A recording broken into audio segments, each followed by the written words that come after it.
Well, welcome everyone to this first ever Frankie Tech and TechNick collab, and it's been a long time coming, man. Yeah, it's a good one. It's good to be here. Let's do it. Let's do it. Happy to be here. This is where it's all going to be happening. The action's happening. Fight Club. But in all honesty, guys, this collab's been a long time coming, and TechNick.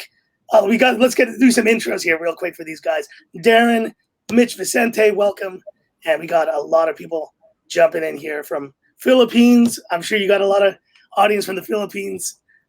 Nick and Wong Si Hao, I see coming in, and welcome everyone to this first ever collab.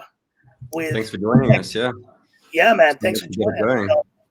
So I thought, for the intros, be like, let's go to war. But honestly, man, I think the best part about this is that TechNick and I just want to say this right now. We're cool, bro. And I really appreciate us being able to reconnect. And, I said, like, making connections in YouTube is hard. And, it's a challenge doing this, week in, week out, kind of on your own. Going it alone is really tough. So having those connections, having those collabs, having opportunities to do this kind of thing are important. So, like, what do you think, man? And, he said, like, I feel like we're turning the page to everything. So, yeah, I think just to put it out there for everyone without going into too much detail, naturally as creators, you have those healthy competitors, those people that you go on YouTube and you check their channel and you're like, oh, he's done that video already. And then it starts building up stress on your own channel, or vice versa. And it happens more often than you think, that it actually becomes a bit toxic, where you start checking up on their channel more than you check up on your own channel.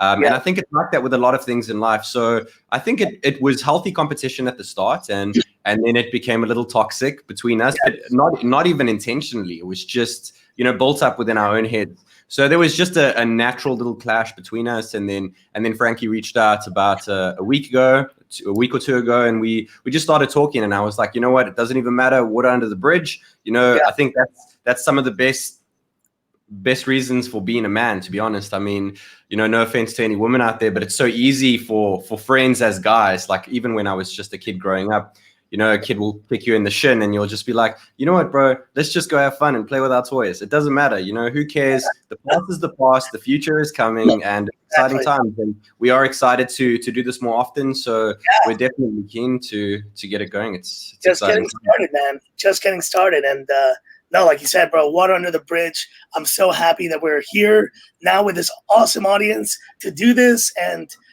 this may be the start of many. So, yeah, let's jump into it, bro. Let's do this. Let's do this. So we got a couple topics, guys, we want to discuss. But, like, the first one that was really relevant to me and TechNick, and kind of what got us starting to talk in the first place again, was about YouTube niches.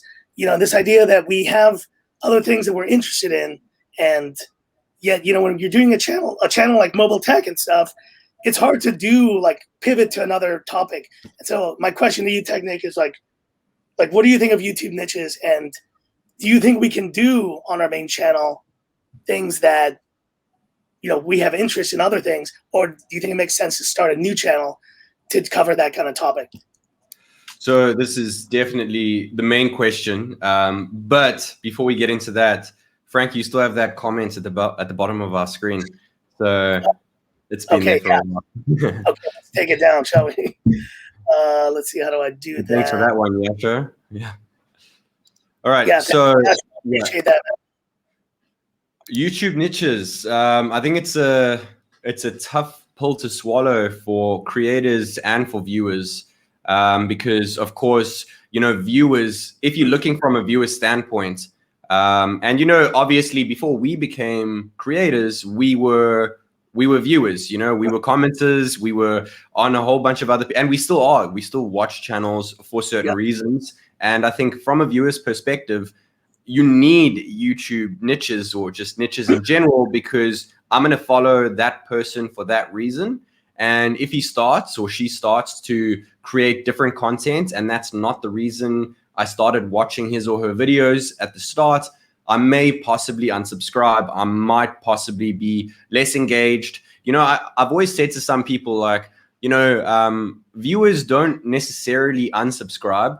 So sometimes creators try be a little flexible and test out the waters because they know it's a lot easier for a viewer to subscribe than unsubscribe. I mean, I'm not sure about you, but I barely ever go into a channel I've previously subscribed on and hit unsubscribe on it. It's not so niches it's important for a viewer because you go into that channel for that specific reason. But then if you look at it from a creator's perspective, creators get bored, and they want to test out the waters, and they feel like they have to stick within their lane, like we've mentioned before. And it can become repetitive. It can become lonely. You can it's like getting stuck in a rut where you want to change things up because, like Frankie mentioned in some of the posts hyping up this video, is that you actually have more interests than just one. And you want to be able to share all your interests with everyone. You want to be able to share everything. And unfortunately, that's just not the way of YouTube expectations from a viewer's or a creator's perspective. So I mean, that's to start things off. But what are your thoughts on it, Frank? Yeah, no, man, it's so true. And I just said, like, we are multi-dimensional people, right? So, like, if I only loved mobile tech, if you thought that was all I cared about, it's not true. As you guys know, I've been getting into these bad boys recently. I've been getting into watches, but there's other stuff I love too. I love I love watching sports, or I have interest in random things like that, or I'm like into architecture. I studied architecture. There's just all these other areas like, music, movies, but you can't really do any of that stuff if you're covering phones. And in the audience, guys, how many phones have there been this year? Like, have there been enough phones this year? There've been like quite a few, right?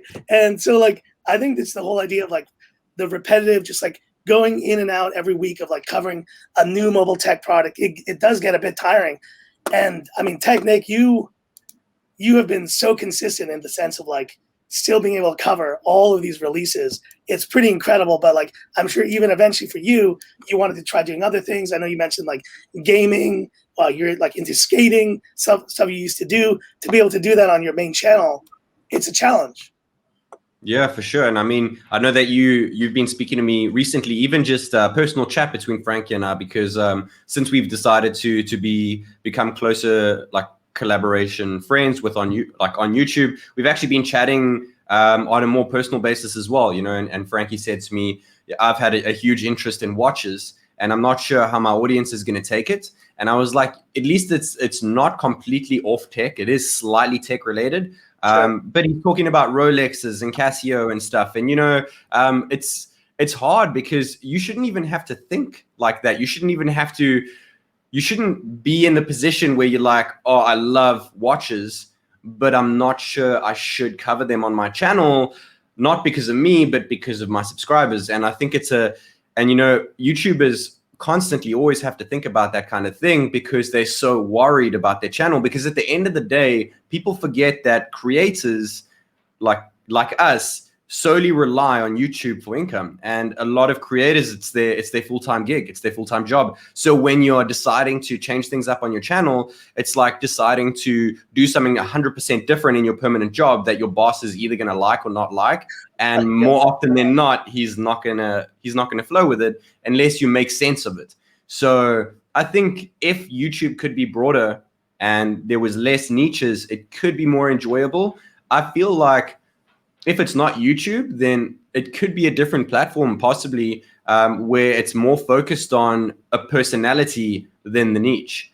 Like, it doesn't matter what you talk about, what you cover. If someone likes you as a person, then I think, I don't know, it's just a different concept of why people should follow people. A lot of people follow them for the content. But do you actually follow people for their personality, or just because of the content, or is it a bit of both, or is one a little higher than the other? Let us know in the comment section. That's a good question. That's a great point. And this kind of segue into the next one here, because we do have other interests, and I think you guys know, TechNick, what are other things that interest you? I've seen you've done some gaming stuff, you talked about skateboarding, but I like the idea, of imagine if you could create a playlist that would have a different kind of audience within your YouTube channel, and YouTube somehow magically recommend that playlist to specific people. You know what I mean? Just like thinking of how could a channel cover more topics without having it be like, oh, you do a phone video, it's like 20,000 views in a day, right? Then you do like a skating video, and it's like 800 views, you know, like, and it's just like, it's so, you know, lopsided. It's hard to make that switch, you know? That's actually a really good point, and it's actually a really good idea. If YouTube is watching this right now, what's up, guys? That would be really cool. But if you guys are, it's actually what Frankie just mentioned is a really good idea. If you could have like a sub subscriber, you could subscribe to certain playlists within a person. So you only get one sub for the channel. So say this random guy comes to my channel, he hits subscribe on my channel, then he sees the playlists, all the playlists, and he checks each individual playlist of the videos that he's interested in. So if he comes to my channel, I don't have to have just one niche about phones. One playlist will be phones, one playlist will be gaming, one playlist will be skateboarding, for example, my interests. And that guy will sub to me because a video of a skateboarding video popped up in his feed, not a phone video. Now, this new subscriber of mine has never seen me before. So anyone else here that's busy watching this obviously knows TechNick, Frankie Tech. I mean, it's even in our name. We talk about tech. But this random guy found me in his feed because of a skateboarding video. So when he jumps to my channel and he sees it's all about phones, he might not sub to me at all. But if he sees a subcategory over there that's a playlist that says skateboarding, he could hit a subscribe on that playlist only, so that only videos from that playlist pop up on his feed, which is a really good idea. And I think that's a fantastic idea. I'd actually like to see that happen. Sweet. All right. It originated here from this collab, guys. TechNick, Frankie Tech. We're going to YouTube. We're changing the game. Yeah, for sure. Oh, you heard it here first. You heard it here first. Okay. So if you're watching YouTube, you see it already. All right. So now we're going to go to like something that obviously is very relatable to both me and TechNick. You know, we've been doing this. Funny enough, we actually started right at a very similar era. Time. Yeah. Like, it was like summer 2018 is when I think both of us started, and it's been a long journey. There's been ups and downs, and so I guess I want to ask you, man, like, what is the hardest thing about doing YouTube that you think people don't know? Like, just the behind the scenes. What is the thing, the most challenging thing that you think just people just maybe they don't think about it? It's just not a part of the experience of watching. So what do you think it is?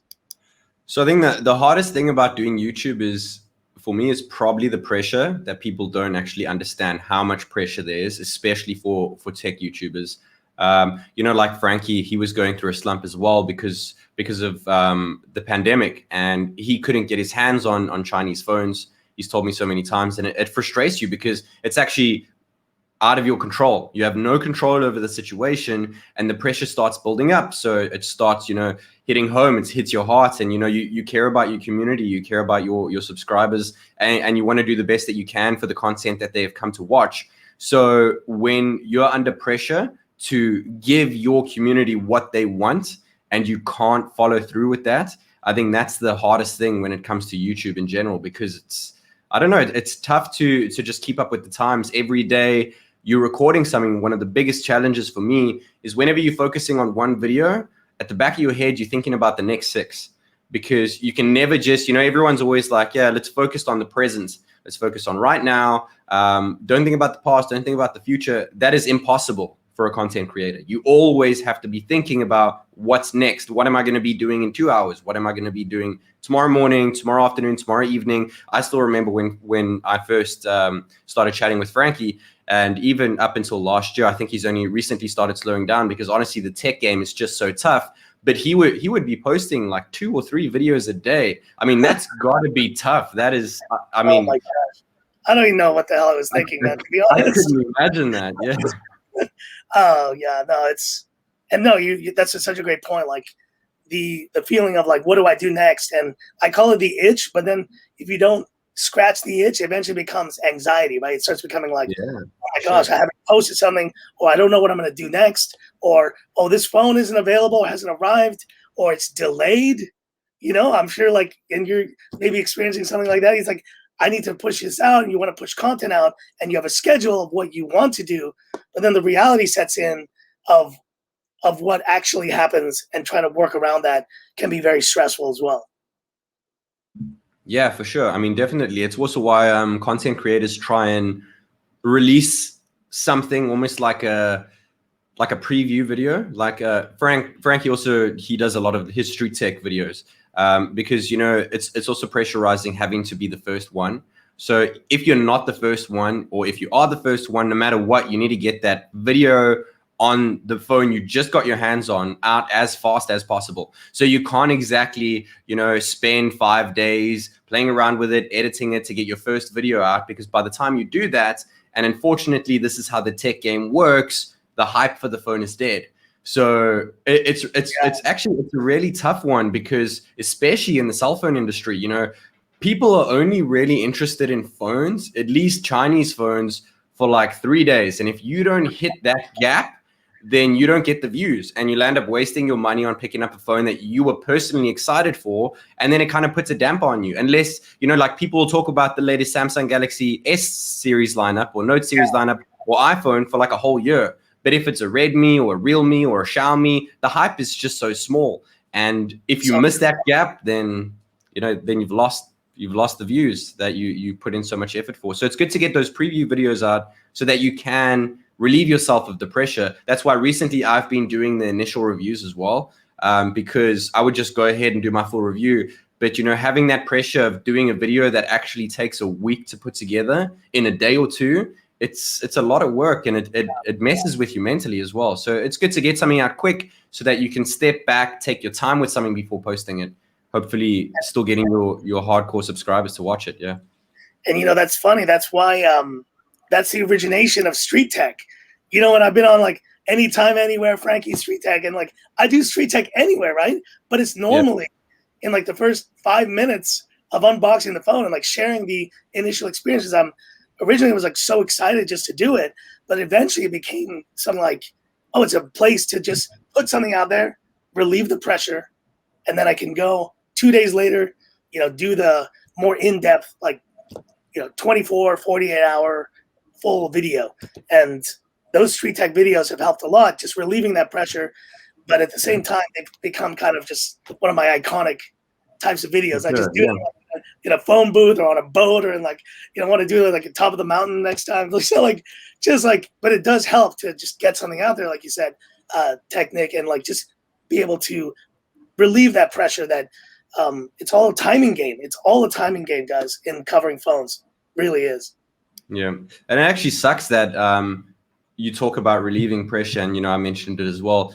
It's actually sad to hear that that's what it's come to, because I also remember, like, when you do your first charge test, like I've done before, when you do your first battery drain test, like I've done so many times, or you get an exciting phone, you're so excited about it, and you're super keen to do the phone video that you don't care if you're up for 48 hours straight. You don't care what you're doing as long as you're doing this phone, because you have so much interest in it. But now, because we have reviewed 300 phones in a year, thanks to, let's not mention any names, Xiaomi, it gets a bit repetitive.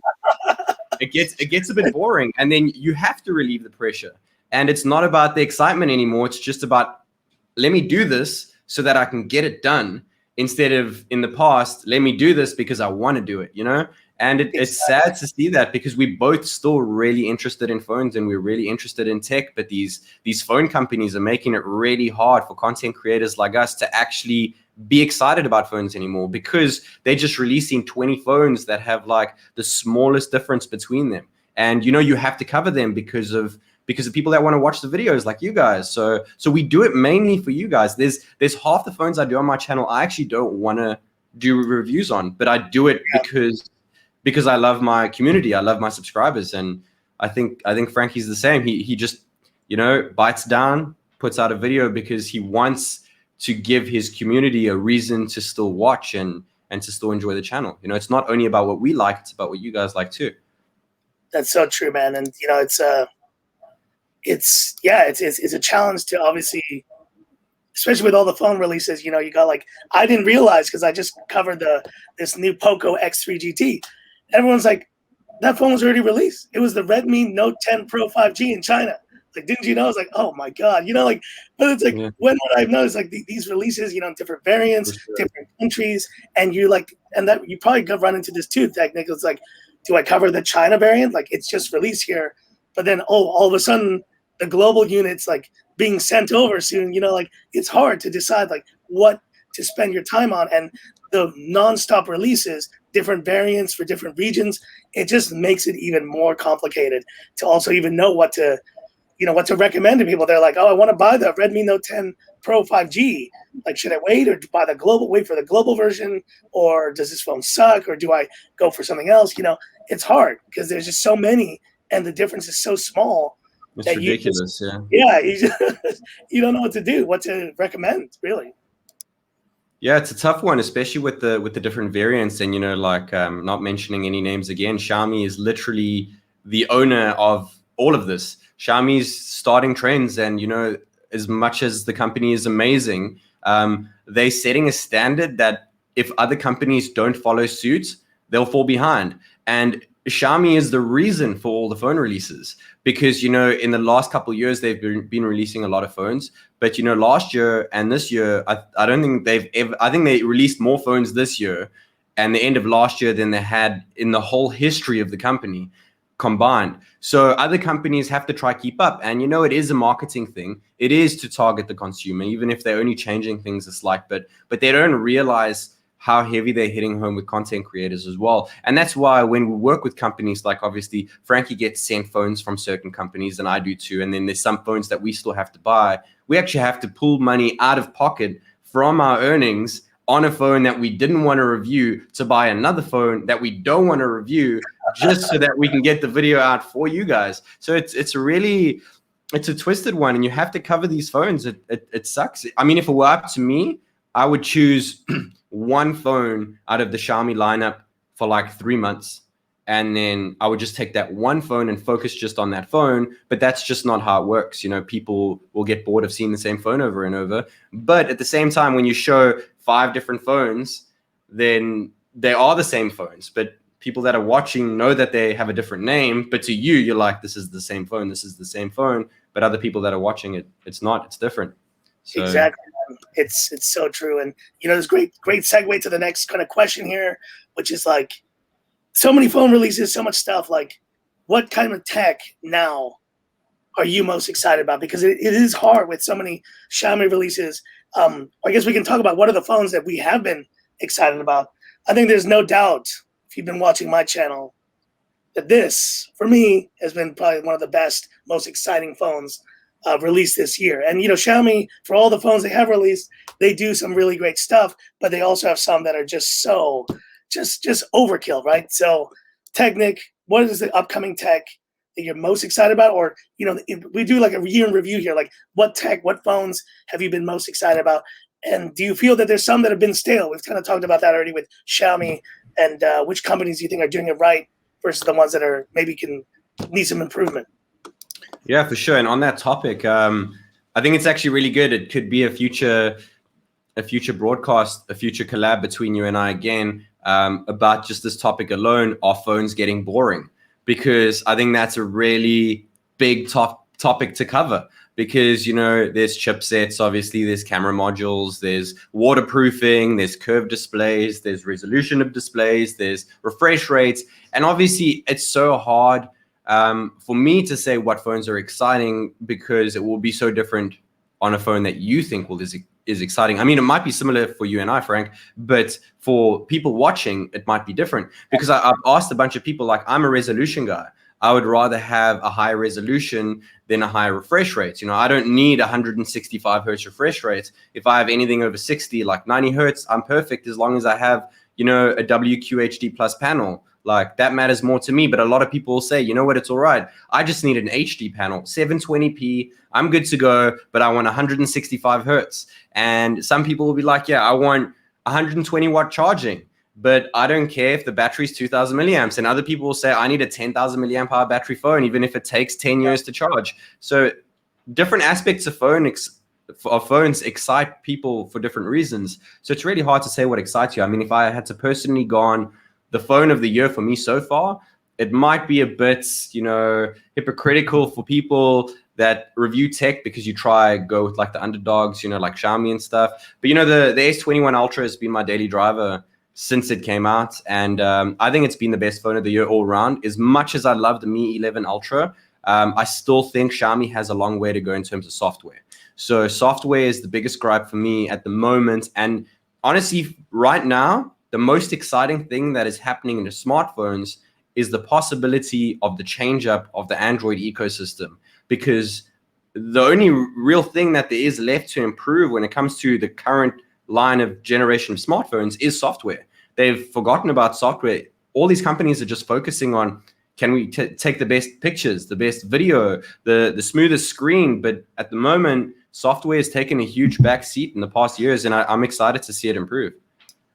Oh yeah, man, that's so true. And I feel like these companies are obsessed with hardware, right? They just like, it's all hardware, hardware, hardware, hardware. Numbers game, And yeah. it's like, oh, MIUI 12.5 came and it broke my phone. Like you hear about those complaints and just like, it's like, oh, they didn't care about the software. Like my Redmi Note 10 Pro, I love this phone. It's a great phone. MIUI 12.5 did not make this a good experience. Like it's only now getting better. But like I wish, you're right, like that companies focus more on software and all that stuff. I want to bring in some of the comments here of you guys here. Thank you for all the wonderful comments. And so I'm just gonna bring some up because we do have some interesting questions here.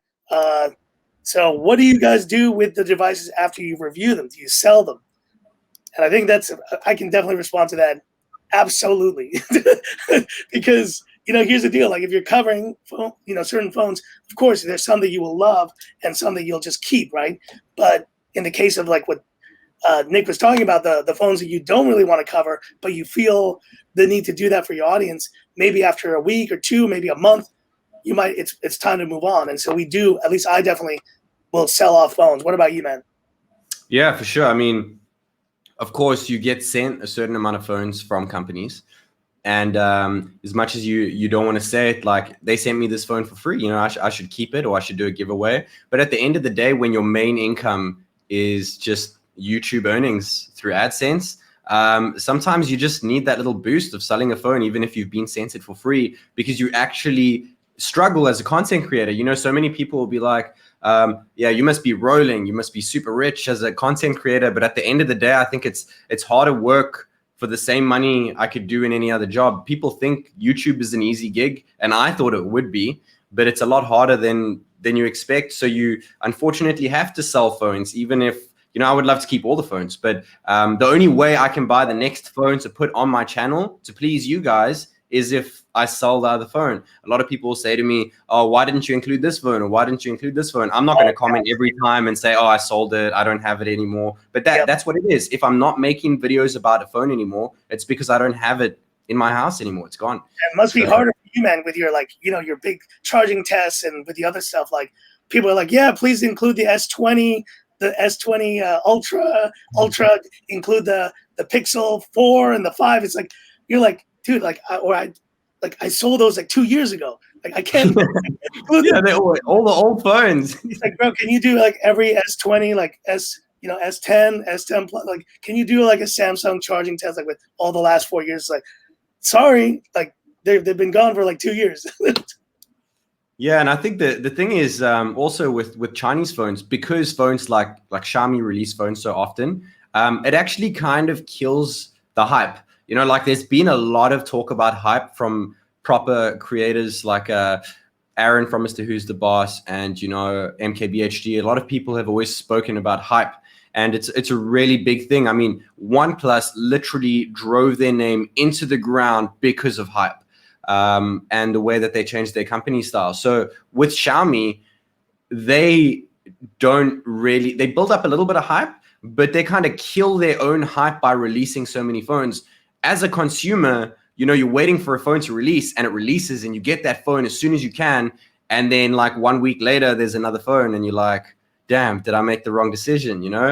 That's why, I respect you for saying how much you love the Mi 11 Ultra and how it's such a unique phone. And that is because, honestly, if you ask me, that's the only phone Xiaomi released this year, because everything else is just so similar and has been replaced 10 times already this year, where the Mi 11 Ultra is actually their main unique phone of the year. And you're talking about what you're excited for, what you've been most excited for. The S21 Ultra, what isn't the most exciting phone, but it's a great all-rounder. The Mi 11 Ultra was probably the best phone of the year, And I'm super excited for the Mi Mix 4 to see what they do, because those are probably going to be I think this is Xiaomi's year. I just wish they would stop releasing so many phones in between gaps, you know? Oh my gosh, it's so true. And Junjun, I see Junjun here.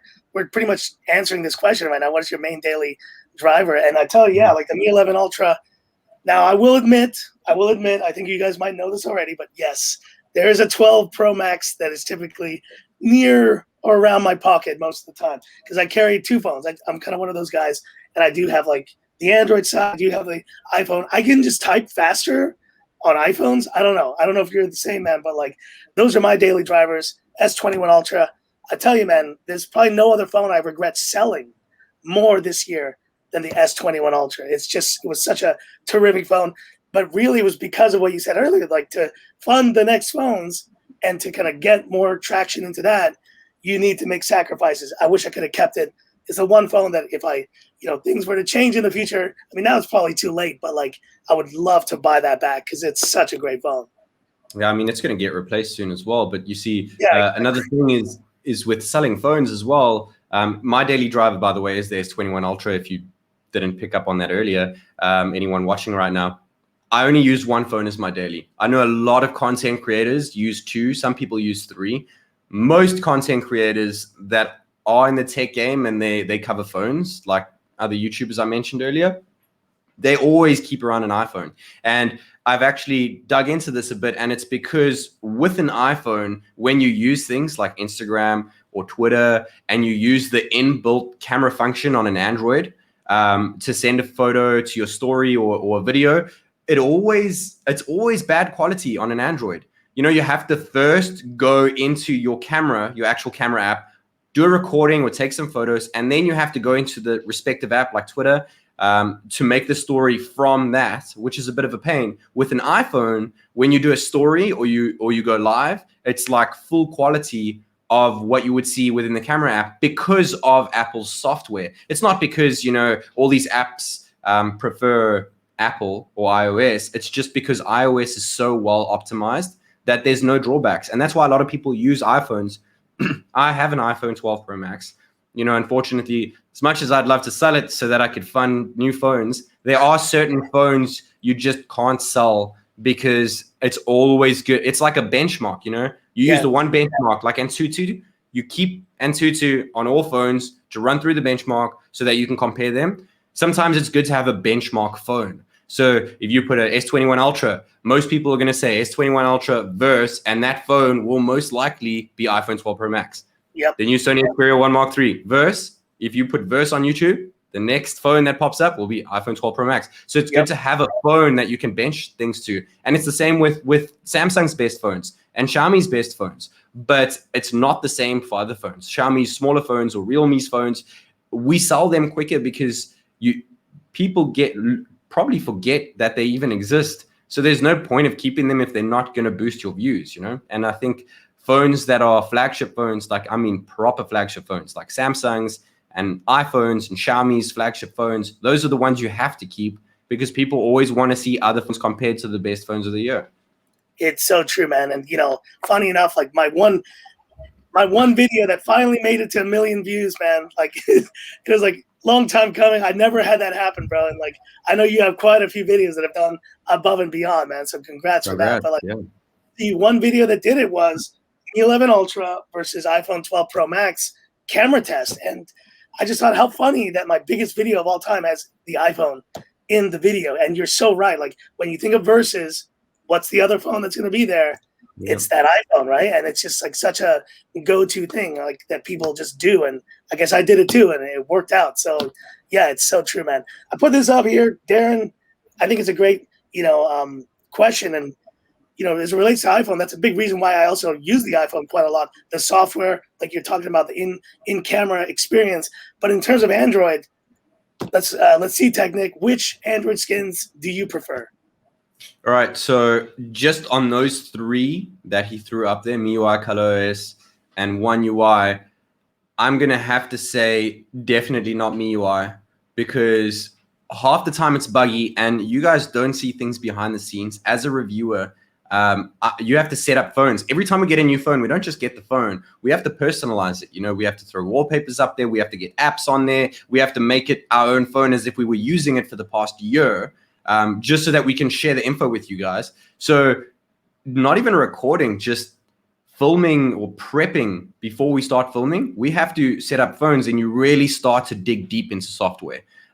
So whenever I set up a phone, my biggest issues and the longest time I have to spend setting up a phone is always on MIUI. I get bombarded with problems and issues. And, you know, I'm not trying to hack at Xiaomi, but if they were listening to this, I'm glad, because I would like them to say, you know what, our hardware is amazing. Let's focus on our software. And they're not listening, because people have been complaining about MIUI for years now. It's been the one problem. It needs to get fixed. Color OS is amazing. I think it's probably one of my favorite softwares. And, you know, if they were to replace Oxygen OS on OnePlus devices with Color OS, like they've recently done in China, I'd actually be fine with that, because Color OS has come further than any other software in the last year, if you ask me. The little touches that they put into Color OS has really made it shine above other ones. And One UI, Samsung's One UI is a bit skin heavy, because I actually prefer more of a stock experience. But I like the little tweaks that they throw in there. You know,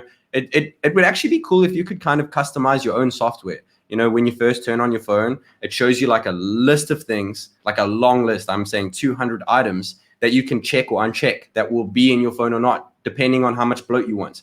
That would be really cool, like your own pre-built software. It could still be Color OS or One UI, but it's like, you know, do you need a weather widget every time you pull down your notification shade? I mean, if you like it, that's cool. If not, then just uncheck the box. You know, it would be really cool to get that going. What software do you like, Frankie? What's your favorite software? Yeah, man, I'm you know, I gotta say, like, from the Android side, I think MIUI come a long way, but I really wish, man, if MIUI 13, if they could just pull, like Apple did this with Mac OS many years back. They released Leopard, and then they released Snow Leopard, was this software where they said the biggest feature of this software, 0 new features. It's all about stability, improving the experience. And I would love for Xiaomi, because I love MIUI, I use it a lot. I do agree it has problems. If they could come out with a software version and say, we are going to release 0 new features, and we're only going to improve everything else under the hood, like redo it, like just make it butter. Like that would be amazing. And I think, you know, then, you know, there's so many cool features that MIUI has. And I do think I, you know, find myself using it the most, but then it's just so disheartening when phones like the Redmi Note 10 Pro, which I could recommend before, I had to do a video afterwards saying like, no, I can't, because the software just got destroyed on this phone. And so I would say from the Android side, I'm still like a stock Android guy. I think if you give me one thing like Pixel, it's funny, Hunter Killer here talking about Lineage OS. I'm not too familiar with that one as much, but like I think if I had to only pick one, I would probably just go with a stock kind of a Pixel-like experience, because it's I don't know, man, it just works and it's just clean. And you know, they've thought about the software, the look, and the design. And you know, I just hope Pixel hardware was better, because then it could actually run, you know, the software, which would be great, and you'd have a perfect experience. And you know, I think things have actually changed so much, because I still remember seeing comments maybe 2 years ago. You know, everyone would be talking stock is the way to go, stock Android, stock Android, stock Android. But it's changed so much now that people are actually preferring heavy skins. I mean, I don't know what's changing about it, but people are actually starting to comment and say stock Android sucks. There's no features. We want heavy skinned Android skins. You know, it's funny, and you know, it's like even Pixel, not stock actually. It's like Pixel's version of Android. So like there really isn't like a stock AOSP version anymore. You know, it's kind of dead. And ColorOS is great. I think actually I'm now more interested in like Oppo and like ColorOS versus like OnePlus. I've had some issues with them, like just like the company, the way they've kind of gone about things. But if they get assimilated, you know what? I'm actually more interested in what Oppo and ColorOS are doing, because you're right, man. It's such a clean software. It's green. I love green. It's my favorite color. So, you know, I just think it's a good look, and it's just very stable. One UI I don't mind, but for some reason I don't love using it as much as maybe a Pixel type of launcher or Yeah. even ColorOS. I think I would be okay with using as my daily, you know. So Yeah, I think it's also what you've become used to. So like I've been using One UI, well, Samsung software forever. I remember when it was that old TouchWiz, or I can't even remember what it was called. Samsung software was terrible back in the day. It's changed a lot. I like One UI. I think if Xiaomi pull a rabbit out of the hat like Samsung did, because Samsung desperately needed to change up their software when they did, and they did, and it made a huge difference to people's mindset on Samsung software. And that is when most Apple users switched to Android, because the software started getting better. iOS was a hell of a lot better than Android, but it's nearing the gap now. Phone companies are doing better jobs with software, and we need more companies like Xiaomi to start realizing that. very true, man. Very true. Just a quick question here from July 26th. Do you guys think foldable screen technology is the future? Well, it definitely is a part of the future. I don't know if it's like the future though. Like the Galaxy Z Fold 3, I'm pretty excited. There was the Mi Mix, the Mate X2. They're cool phones. But TechNick, do you think we'll all be using foldable phones only in the future? So if that were to happen, I would probably be using an S21 Ultra. If all phones switched to foldables, I'd probably use an S21 Ultra till I died, because I refused. I mean, and I'm not even going to say I'm not going to hate on foldables, because I am. I think that foldables are the worst thing ever to happen to the smartphone industry. Oh my God, I gotta hear this one, because I obviously have been out of the loop, of course, guys. But now we got to hear it. And look at this. Yes, here's Kaylee. Kaylee, Nick hates foldable tech. Okay, explain. This is a fun topic. Yeah, so that's actually my wife. For any of you who don't know, commenting over here, watching. Thanks for watching. Oh, Kaylee. Yeah, so foldable tech, and I've told her many times, I've told a lot of people many times, it's just so impractical. First of all, when you unfold the foldable, the screen is not that much bigger than a regular smartphone screen. It looks a lot bigger in all the advertising and stuff, but once you open it up, it's actually just more square. It actually reminds me more of old school phones, which used to have a 16:9 aspect ratio. You know, the big phones, like before we went to 20:9 aspect, they had like a normal TV laptop screen aspect ratio. So it was like the big square kind of thing. So all they're doing is they're taking the new school screen size, and then when you unfold it, they have the old school aspect ratio sense. So you're kind of having like the best of both, because a lot of people don't like watching on such a wide screen. That's also why there's a lot of hate with the Sony Xperia ones, you know, because people don't like that long, lanky aspect ratio. And now what foldables are doing is they're putting a strange aspect ratio on the front. It's like a really narrow, strange thing.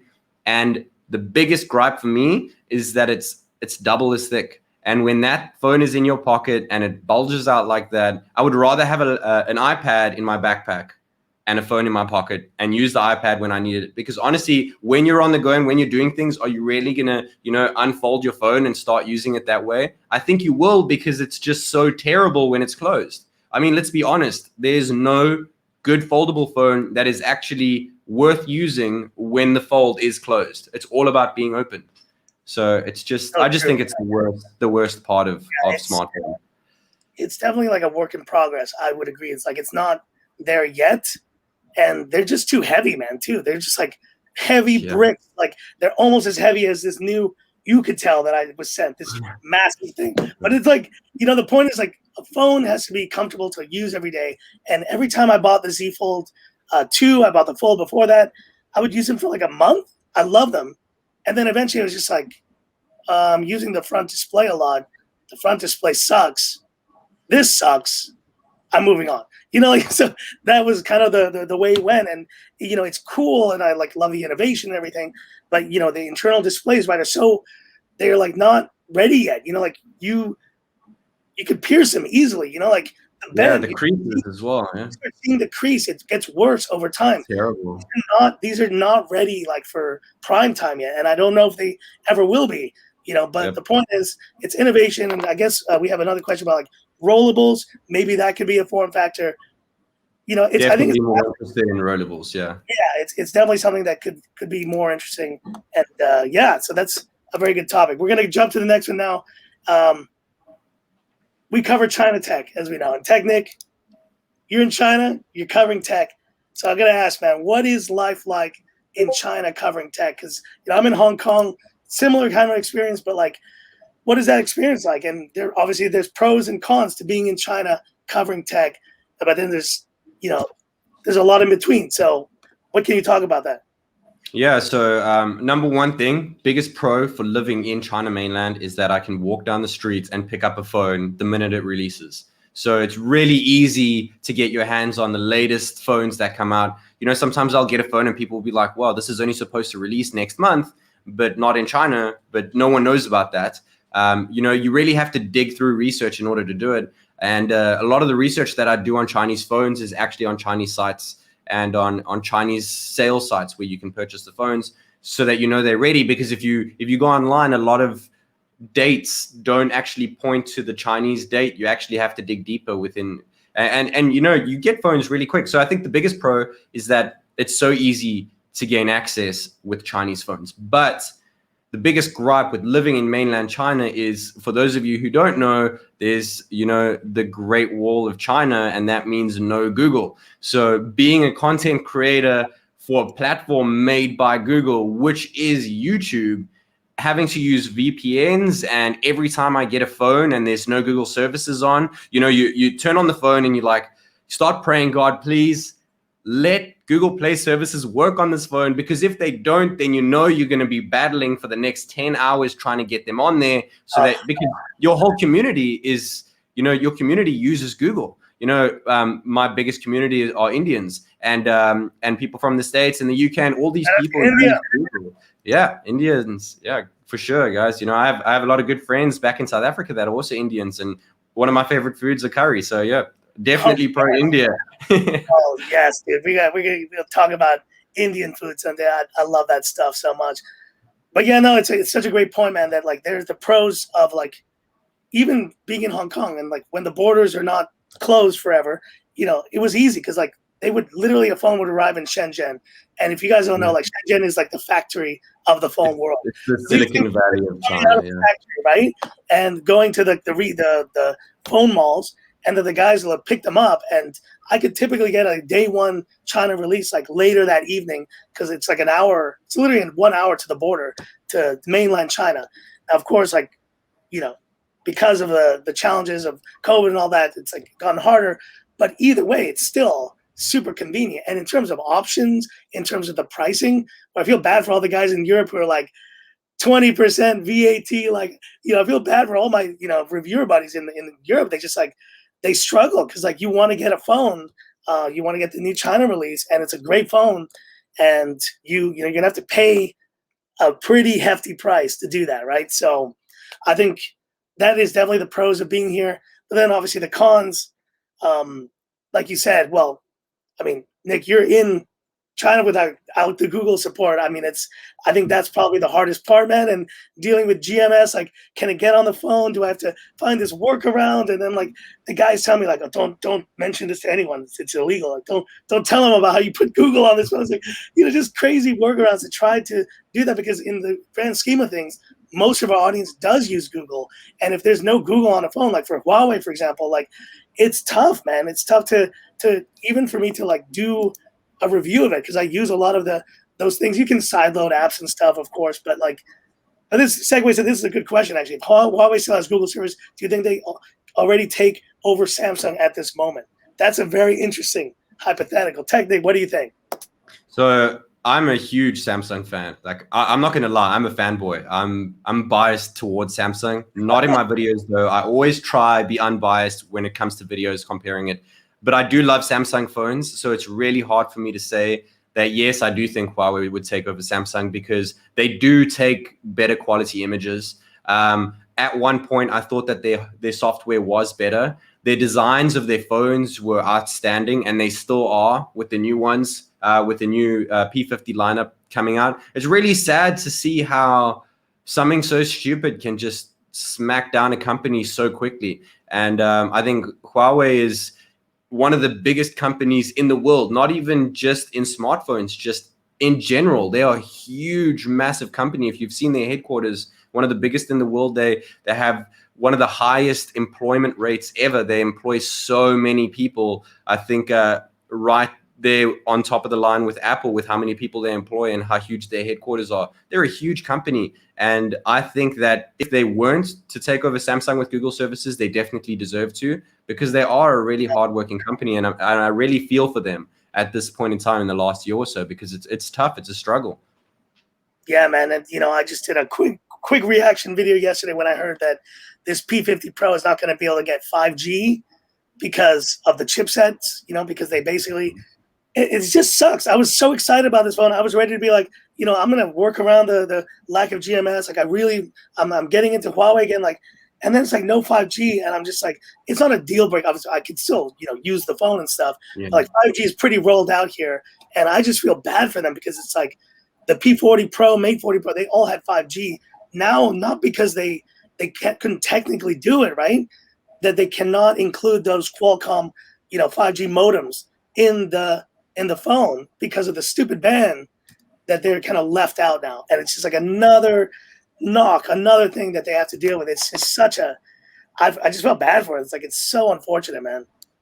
Yeah, I mean, I covered this slightly I did that video. I think it was the first time I ever did, top upcoming phones. And I actually had a lot of fun. It was a long video. A lot of people were like, this is such a long video. I did put timestamps in there so that you could flick to what you want. But I think my biggest section was Huawei. And it was because it was the most interesting thing to talk about, honestly. I mean, with all these bans, and because I did this video, it forced me to do a lot of research. And the ban goes way above, just about what happened, and preventing it to happen again means that Huawei can't have 5G no matter what chipset they use. Nothing. They just cannot use 5G in this until this ban has been lifted. So any future phone that comes out, I guess past phones, they can't exactly prevent 5G from being used. But any future phones that come out, they actually have to get chipsets made, custom built, in order to not include 5G within the phone. And it's a heavy thing that they have to overcome. And the biggest thing is that they say to themselves, our hardware is so amazing on our phone.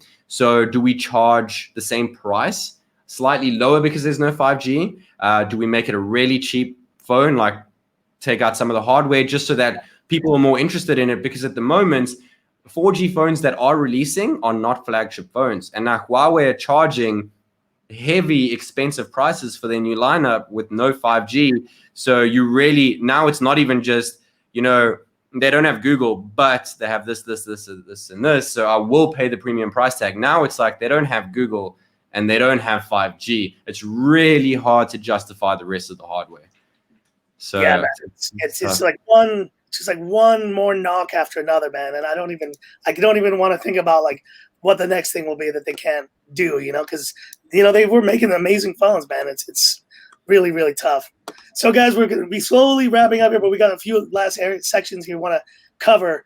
And I think this is a good one, man. This is a bit more about the creator life again, but I think it's a kind of a cliche one, but I want to ask you, man, what is one piece of advice you wish you could have given yourself at the beginning that now of this whole journey, when you were just starting out? What's the one thing that you wish you could have known? And maybe I'll start with myself first. Like, I wish I could have known that the journey on YouTube is not one steady upwards climb. I wish I'd known that, like, at 10,000 subs that I would be having challenges at 50,000, same as at 100,000, the same as at like 200,000, that the struggles are still there. And this idea that, like once I'm at 200,000, it's all going to be like, I'm just going to be like laid back on a beach. Like the videos we're making themselves, like I'm relaxing, like I'll be made. Because it's not true. Like the reality is I wish I'd known that you just got to keep working at it. You got to keep making the effort, because even at this point of our careers, like there's always going to be challenges, struggles. And I wish I'd just been able to see that in myself, to say, you know what, it's going to be a long journey. It's a marathon, not a sprint. So you need to know it's not all one straight shot up. And what about you, man? What's the one piece of advice you were thinking about giving yourself?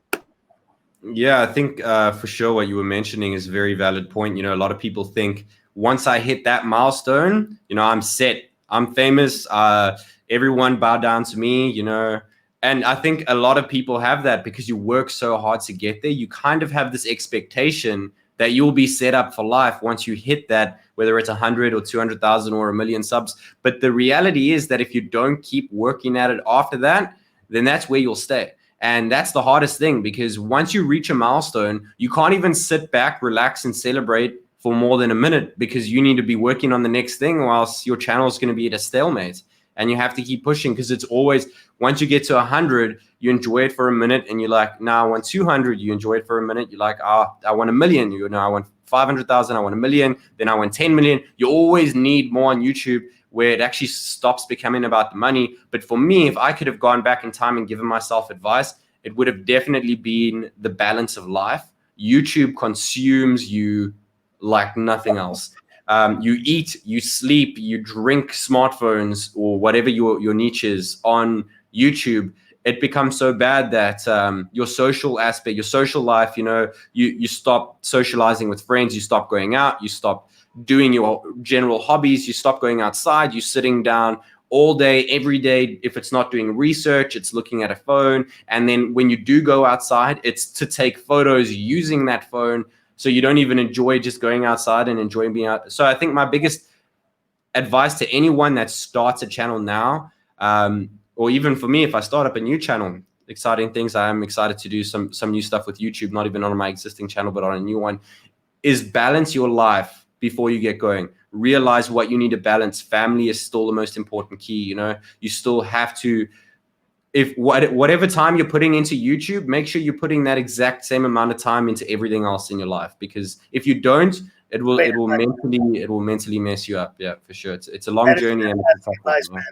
And you know, technically, like we're both married. We have significant others, and you know, I always say, like, I couldn't have done this journey without my better half. And really understanding of the time and the, you know, just like taking over the room, you know, being away for hours, like being editing, it's like that's a lot of time taken away. And so like knowing to balance that with your better half, with like, you know, I got a daughter and stuff, like it's, you know, making the time, like what you said, I think is such a golden piece of advice, is that you need to put as much effort into those things as into your channel, because in the end, like, what are you doing it for, right? Like you're just building yourself up, but in the end, if you're going to be by yourself, if you're going to be just like with nothing else in the world but that, like you're not going to feel fulfilled either, especially if like something were to happen with the channel, or, you know, God forbid. It's like, so I think it's important to know that why are you doing this? Like, what are you doing it for? And it's like, it's great advice, man, to keep that balance for sure. Yeah, definitely. Yeah. And you spoke about us both having wives. Yeah, we do. I actually found out, I mean, I don't know if you want to mention that you have a kid, but I never knew that. That's you didn't know that? Yeah, no, I think a lot of she's been slowly creeping into my Twitter feed every once in a while with a few photos. But yeah, it's crazy, man. You know, I didn't even know that. That's really amazing. So cool. 5, turning 6 next week. I have no idea, dude. Anyone with kids in the audience, I'm sure you're like, they were 1 and then they're like 5 and then they're probably 10. It's just like, boom. I don't know how you do it. You know, you've had a kid for so long and you were posting 3 videos a day, and you're married. That's, you know, I mean, not to sound like anything, but that's imbalance, you know, and that's the problem that you can have, because that can lead down a very dark path if you're doing 3 videos a day, and you have a family that they come in second place, you know, and you're focusing on YouTube because you want to get to that milestone, that nothing else matters. You know, it can really start affecting you mentally, and it can mess up your own life, because at the end of the day, you know, we're not the biggest YouTubers. As big as we are, when we die one day, people are not going to remember, you know, TechNick and Frankie Tech. We're going to be right at the bottom there. You know, only the really big guys, you know, PewDiePie and T-Series and stuff, those guys will be remembered because they changed the course of history when it comes to YouTube. We're just doing what we can to get by and give back to the community, and we're doing what we love. And it's cool that we're doing what we're doing, but I think it's a lot harder for the smaller guys, even though we're a lot bigger than other guys. It's harder for the smaller guys to try balance, because we want to get to where they're at and we don't want to drop down to where lower people are at. So we're in like a strange phase. It's like when you grow your hair out and you're in that middle phase where it feels awkward, you know. It's like, for anyone, it's an awkward thing where we're sitting right now. We're not sitting pretty yet, but we're out of the slumps. You know, we can afford to not release 3 videos a day right now. We can afford to start balancing life a bit better, because we have over 200,000 subs. And that's another similar thing about our channel, is that we've actually made it pretty good in the time frame that we've had. We've always had similar content. I mean, you've posted a lot more videos than I have. I have no idea how you've done it. Like, so I couldn't. It's too many. Like, I struggled to do 3 a week because, you know, it's a tough game. It's really hard to just say, you know, like, tomorrow I'm going to do this, and then you get to it and you're like, how am I going to do this? And you're like, I've done the same video 30 times. There's only one way to do it. And if you do it that same way, it becomes boring and repetitive. So it's hard to start spicing things up. You know, it's like a relationship. Sometimes you need to mix things up so that it can be a bit spicy again. It's like this constant love-hate relationship between you and phones and YouTube. It's a tough one, yeah. Yeah. And that's a great kind of question from Rodrigo. Like, what are you working on now if you had never opened the YouTube channel? And that's an interesting one, like, because I guess people might not know, like, well, unless you heard the news already, that I'm starting a full-time role on Monday. So I'm going to be entering this whole other industry of watches and stuff. And it's going to be even less time. So trying to balance that's going to be even harder. But, you know, people know that, you know, TechNick, you've done all the phone tech and all that stuff. But what did you do before that? And you've done other stuff. You've been in other kind of things, you know, like, so I don't know if you wanted to share, like, what would you be doing maybe now if you didn't have a YouTube channel? So, I mean, there's such a big difference between when I was in high school, what I wanted to do, when I was in university, what I wanted to do. You know, I've had a lot of things that have happened to me in my life that I'm not going to speak about now that have made things really difficult. So I went to 3 different universities and I didn't finish my degree. So I actually don't have a degree. So I've put everything into YouTube because I don't have that backup plan. I don't have that safety net. But, you know, like, my wife always reassures me. She said, you know what, I'm getting my master's degree, because she is, and I'm so proud of her for getting it. It's really amazing. Nice. But she said to me, you know, I might be getting my master's degree, but I have no experience in my field. You have no degree, but you have an entire channel, which is a portfolio that if you go to a tech startup company, you just point them to your YouTube channel and that's all the experience you need. So I think if YouTube, if I ever wanted to get into a full-time gig like you're getting into, you know, it's so easy to go to someone and be like, go have a look at my YouTube channel. You know, there's my CV. And it's really cool to build yourself up. You've become your own brand, which is awesome. But talking about what I would have been doing before I started up with YouTube, when I was still living in my home country, South Africa, I moved to China almost 4 years ago now. And I was working at an insurance brokerage. You know, we were doing like stocks and just general insurance, you know, household insurance, medical aid, stuff like that. And I was working on my financial degree in that field. You know, things didn't really go according to plan.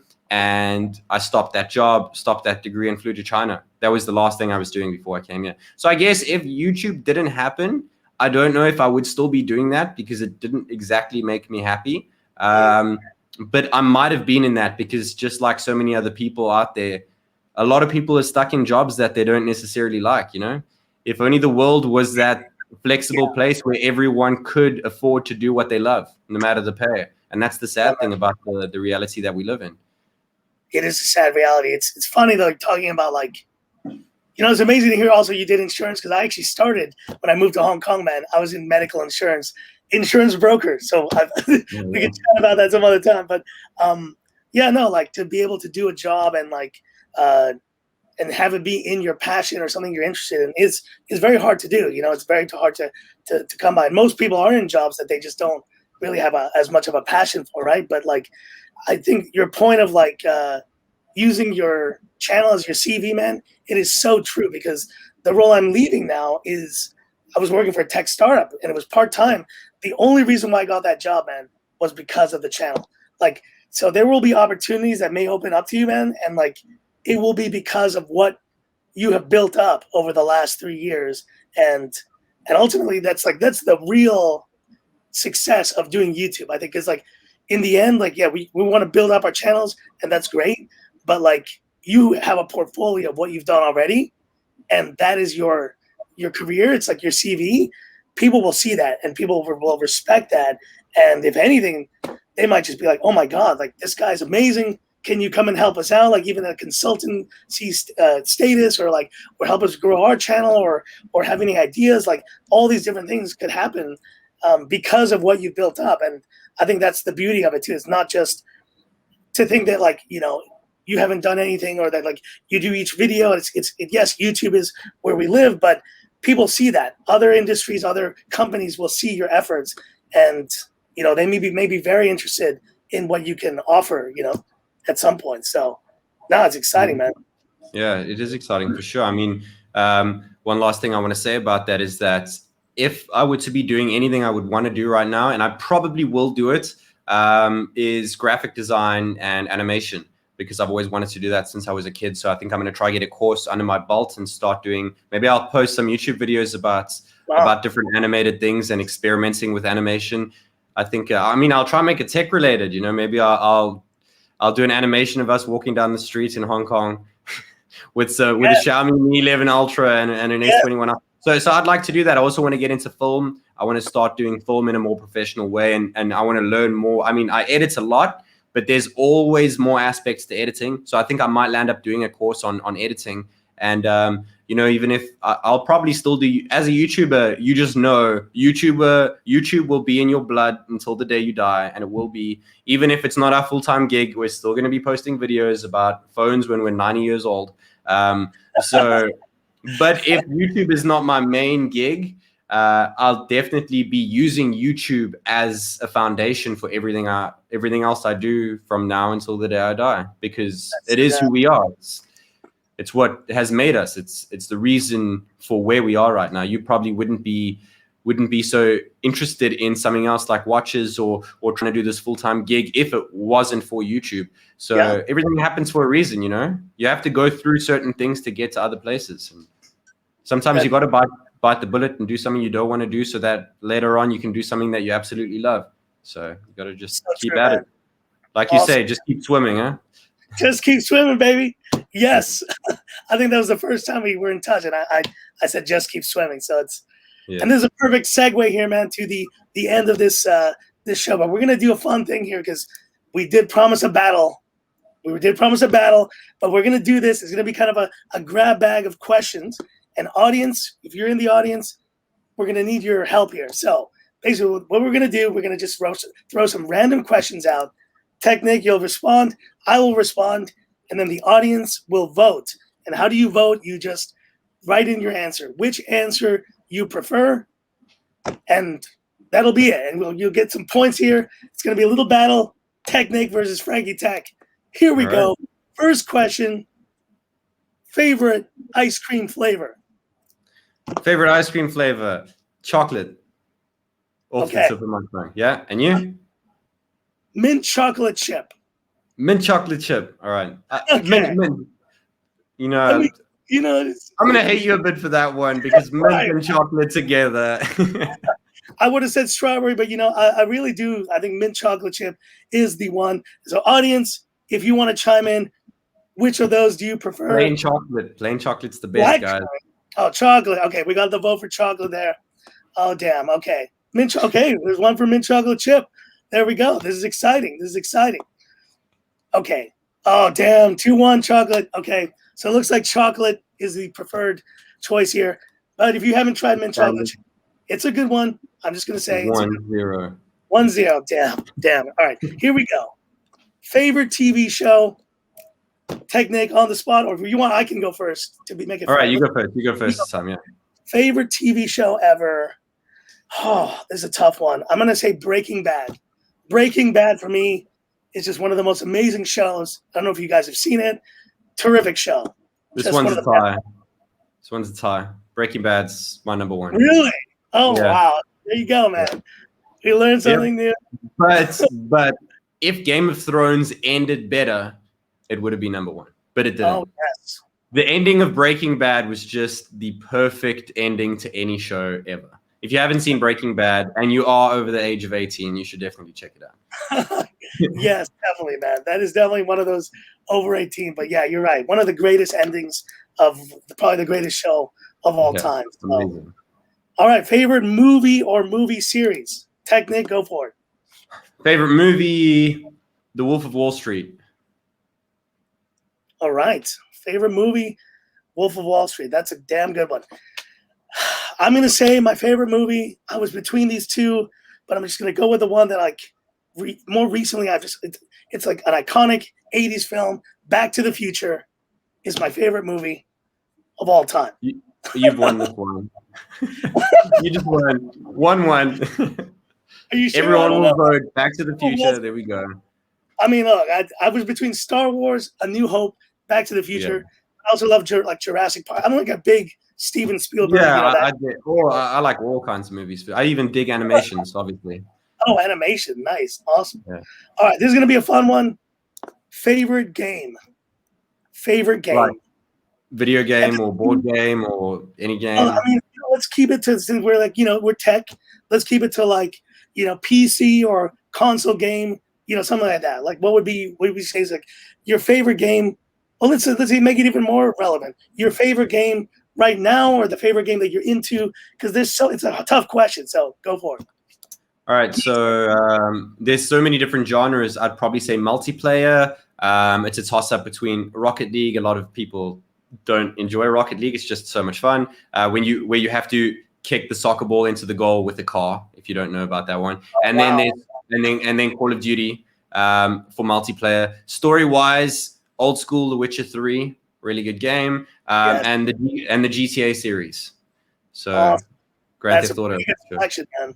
It's a pretty good selection. So if you guys don't know, I am a big Nintendo fan. So like I've been in that world. I do like some PS4 games, like Uncharted series is probably my favorite. The Last of Us, really good. Yeah, The Last of Us, that's great. But I would say probably favorite game of all time. 3 years ago, I spent like 130 hours playing. I just started playing again recently to pick up the Korok seeds. Legend of Zelda. Yep, Breath of the Wild. Yep, it's just fantastic. Like really just hard, man. It's just like amazing game. So there you go. Rocket League looks like it's winning. I got to play this Rocket League. Sounds cool. So cars are playing and it's really fast paced. Yeah, so it's just a field, 3v3 or 2v2 or 1v1, and you're just driving a bunch of cars around, smashing into each other. You have to fly in the air with some boost. You have a whole bunch of nitro and smack the soccer ball that's in the air and try get it in the goal. It's like football, like normal English football, soccer, but with cars. It's a lot of fun. Oh, wow. Good to play with a bunch of friends. Yeah, it's fun. That is awesome. All right, now the last one here is one thing that you are into that no one knows about. So we can say your hidden talent, or what is your hidden hobby, or the thing that you like that people will be surprised. I already have my answer ready, but I can go first this time? Okay, let's do it. Go for it. You may have seen it here and there, guys, on Twitter, here and there, that yes, I am a professional wrestling fan. And really? Yes, and I actually, it's kind of one of those hidden things. I don't watch it all the time. I'm not like diehard, but like I do love my golden era of like 90s wrestling, like with like Shawn Michaels, The Undertaker, like just like the WWF, like the old era. And I just watch. I love these. Like there's this one channel on YouTube called Wrestling Bios. This guy just does these documentary style videos of like wrestling of the 80s, like Macho Man, Randy Savage, like that era. And I just I literally binge his channel, man. And I like message him sometimes, like, dude, yours is the channel. Like when I'm just like coming home, it's late. I just want to put something on. Like it's like I love it. So yeah, that's it for me. That's a good one. That's tough to beat. I mean, for me, something that people don't know about is a hard one because about a week ago or 2 weeks ago, people wouldn't have ever known that I skateboard. So that's probably my one. Even though it's just been announced, so it is still a secret, I guess, for anyone that didn't see the video. It's just a YouTube short. If you haven't seen it, definitely check it out. I really enjoyed putting it together. But yeah, same thing for me. I'll hop on YouTube and I'll just watch a montage of skating clips, just bails, because bails are so funny to watch, like I'm just so into skateboarding. It's my kind of, break free from the world, jump into something like wrestling is for you. So skating is my kryptonite, especially when I fall, I only record the good parts. Well, I have all the bails recorded too, but I'm not going to show anyone that. Well, that's awesome. Guys, go check out that. Definitely go check out that. What is it, an Instagram? Or where is that? Well, I think it's on everything, yeah. It's a YouTube short, though, so it's on YouTube as well. Short, okay, perfect. Yeah. Well, anyways, if you haven't seen it, you can go check out TechNick's YouTube short, and I'm sure there'll be some fun things in the future related to that, because I mean it's exciting to get into something that you love again, because you hadn't done it for so long, right? But now you're like over 10 years. Yeah, so it's cool to get back into it. Yeah, a lot of fun. That's amazing, dude. Well, so there we go, guys. I don't know what the final score was, but let's just call it, game over here. It was a fun time. Grab bag is over, and now we go into the wrap up, guys. So it's been a great chat, man, and honestly, it's been a long time coming. TechNick, I want to thank you for joining me here on the Frankie Tech channel. Sure. And I think the plan, we do have a plan. We want to do this again. This can be something we can do on like a monthly basis, and we'll figure out the details, guys, of course. But this was great. Yeah, for sure. I mean, I would like to see like an end of month review, and also because a lot of you guys are interested in tech, so we're going to be focusing on tech. This was just a really good introduction. We had that conversation we wanted to speak about with YouTube niches. So we just wanted to let you guys know that there is a struggle. And if you do see a random video pop up on our channel of Frankie doing a watch or me doing a skateboarding video or a game, just be like, you know what? Let's just give it to them. Let's just give them this gift. Let's check this video out because we love them and their personalities. It doesn't always have to be about phones. Sometimes it's nice to have a little bit of a break from the mobile lineup, Also for you guys too, just, watch something else that interests us. It would really help. It would boost us up a lot too. It really would help, man. I see Limb Reviews here jumped in and say, learn a lot from the two masters right here. Keep going, guys. Love you, Limb Reviews. And so wrapping up, TechNick, I think there's no reason for me to say this, but let's ask, where can people find you and what are you working on next? And I mean, if you guys don't know where to find TechNick's channel at this point, I mean, I can't help you. So yeah, well, I mean, obviously TechNick, just type in TechNick on YouTube. I'm there. Instagram, Twitter, also TechNick. Frankie has a much bigger following on social media platforms. He's put a lot of effort. I think I saw your Twitter and you have like 7,000 tweets. I have like 100. So you've really been in the social media game. So you can find me on Twitter. I'm not as present as Frankie. I'll try to get there. Twitter, Instagram, Facebook, mainly Twitter and Instagram, not so much Facebook because Facebook is a bit of a dying breed for many people. But YouTube mainly. And also if you are new to the channel, make sure you check my community posts. I usually post every day my community post on YouTube. I use it as if it were Twitter or Instagram. I like to keep the whole community together within YouTube. I like to make it just a single platform. So I used to post once, twice a day on there. I'm going to try to get back into it. Things have just been a bit stale in the tech game, but they're about to pick up a ton right now. Phones are coming very quick. So back to that second question with what am I planning? What am I doing? Right now, it's just kind of wrapping my head around how I'm going to do it all, because there are a lot of phones that are coming out between now and the end of the year. So I'm not quite sure I have no idea how you're going to do it with a full-time gig starting Monday. So I'm probably just I'm going to have to skip a couple of those, man. But you know that TechNick, you're going to be covering, you're going to have the most, probably the most consistent and out there coverage. And I hope to at least get my hands on some of these because it's going to be nuts, right? It's going to be a nuts time coming up. Yeah, for sure. Definitely. Yeah, I think what I'm working on right now is the Realme GT Master Explorer Edition. Frankie still told me the other day, he's starting with his new gig, so he can't get every phone like you just mentioned now. That is probably the phone to skip, but I did have a lot of people that were asking about it, so I just thought, you know what, if Frankie's not really covering it and people aren't covering it, not for views because it's not the most popular phone out there, but a lot of people in my community were asking for it. So right now I'm working on that.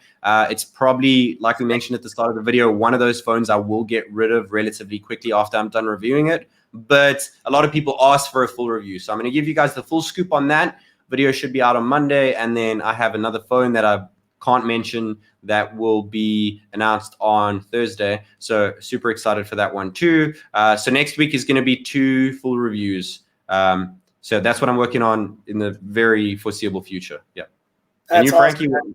What are you working on? Yeah, I'm working on getting all the anxiety out of my head to get started with this full-time role, which obviously is going to be, that's probably the biggest thing happening to me. But as it relates to YouTube, of course, I want to assure all you guys out there, yes, maybe it won't be as consistent in terms of like me sitting here in the room on the bed filming, but I'm going to continue putting out videos, and I'm going to continue finding the time to do that. And I think what's exciting about this is that when I started YouTube, I was doing it full time, and that actually lends itself to be able to have the funds to be able to buy more stuff, which has been hard to come by in recent years. So like what I'm excited about is just being able to once again be able to check out phones that I maybe previously would have skipped. And so I know the P50 Pro, for example, seems like it's been very hobbled, but I would still love to check it out. And relying on you guys, the audience, to see like what's going on, which phones are coming up that are, that are kind of going to be hot. Of course, I'm excited personally about like the Pixel 6 Pro. I think it's going to be a return to form for Pixel coming up. For sure, iPhones, of course, right? And I'm sure there's a bunch of other China releases that I'm going to be like getting messages about very soon, man. And then I'll just go to my guy and be like, where is it? He's like, arriving in 2 days. Like, all right, give me one.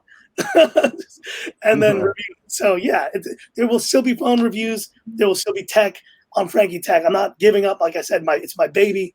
TechNick, you got your baby. You will never give up on your baby. Like you said, till the day we die, no matter what happens, full-time, no job, part-time job, life event, a personal struggle, whatever. Like, but in the end, we are tech YouTubers. This is what we've been doing. This is how we built ourselves up.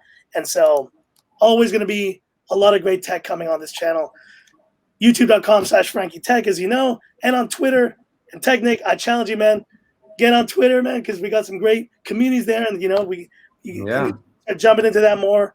I'm on Instagram at Frankie Tech as well, but Frankie_Tech on Twitter. If you, that's kind of where I spend most of my time for social media. So, but this was great. Yeah, maybe we'll take the boxing through to Twitter. Maybe we'll start tweeting about different things, about different phones. So watch the Twitter space, because I think that could be pretty cool, pretty exciting.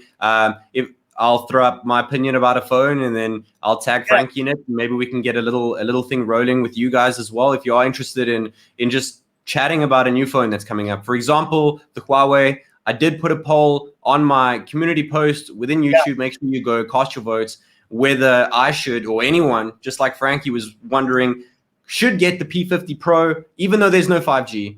If you should get the P50 Pro, and if you do get it, there are two different variants that come with two different chipsets, one with the Snapdragon 888, the other one with the in-house built Kirin 9000 chip, both 4G. Cast your vote there, because both of us are clearly interested in the phone. We want to know if you guys want to see it on the channel. So let us know in the comment section, and also make sure you cast your votes in the community side of my channel too. But yeah, this has been a good video. Excited to do it more, for sure. It's been awesome, man. And thank you to all the wonderful audience here who come. You've seen the collab, dude. #1, dude. Let's make it the first of many. Art Dog, Josh, see Rodrigo, Headshan, Smart World, Dan Boy, to all you guys, everyone who's been here before and after, man. Thank you for stopping by. And how do we do this outro? Maybe I'm gonna do mine first, and we can do it. We can do a hybrid. Alrighty, let's do it. So I leave you by saying, wait, you have an outro. Of course you have an outro. Sorry. What's your outro? Let's just do it at the same time. We'll just do it same time on 3. Yeah. 1, 2, 3. This is TechNick, and I'll catch you in the next one. Have a good one. Beautiful. All right, man. Well, thanks a lot, guys. Take care, guys, and bye-bye.